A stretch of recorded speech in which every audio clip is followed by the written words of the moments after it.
مليون وبمليون وب300,000 وب400,000 وب500 600,000 وب700,000. دي اللعيبة اللي هو بيلاعبها الأهلي والزمالك وفيوتشر وبيراميدز. أكيد لازما ينزلوا، أكيد لازما ينزلوا.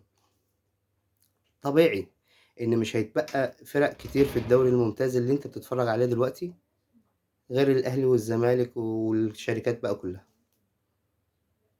تمام. طيب عشان نعمل دوري جماهيري وكل الناس تتفرج عليه لازما تتابعني وتشوف ايه الفكرة اللي عندي وتقول رأيك.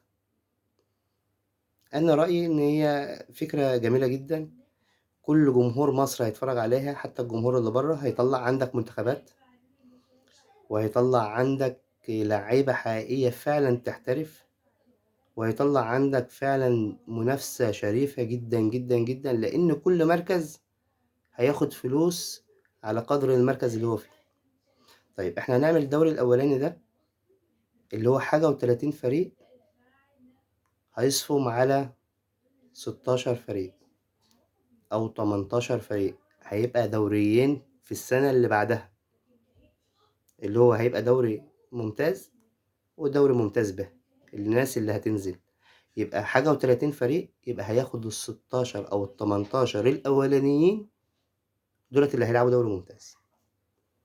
طب من بعد ال18، من اول ال19 لما الحاجة و30، ده هيبقى الدوري ممتاز به اللي هو برضو جماهيري.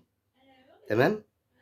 اللي هينزل من فوق بعد كده السنة اللي بعدها هينزل من فوق 3 أو 4 على حسب الاتفاق، هينزلوا هيطلع مكانهم 3 أو 4 كل موسم على كده.